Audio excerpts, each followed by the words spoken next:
Many people have identified the first two clues, yet there is no consistency amongst the publicly shared solves for the first two clues.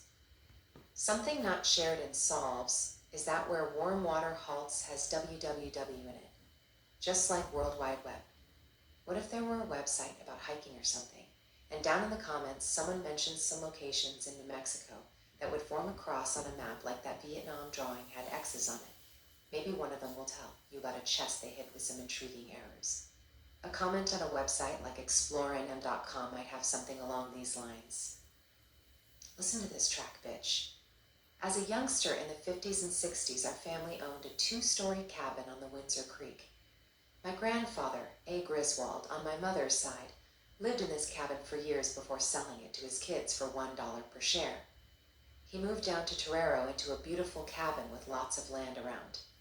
I spent many a summer fishing and horseback riding the Pecos from Betty's cabin, Mount Baldy, Spirit Lake, and exploring many caves and valleys. We had our own horses and would take them up early, leave them in Torero to get used to the altitude. We spent a few Christmases at the cabin. We were snowed in for 2 weeks.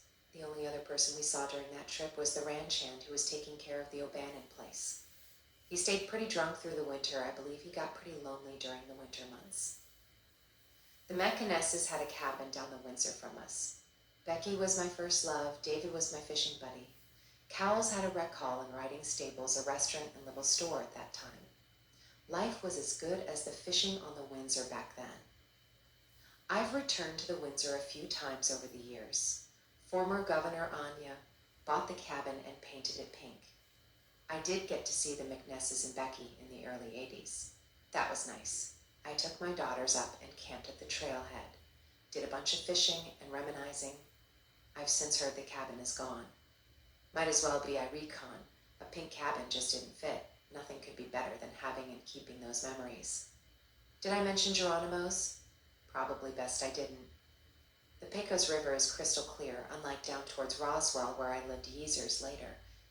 I would love to take a trip back to the Windsor one of these days. Perhaps it's best to just keep the memories where they are, in my heart. I do wonder, though, if anyone ever found my box of treasures I buried under a tree along the Windsor back in 1958. Thanks for the memories, Cowles,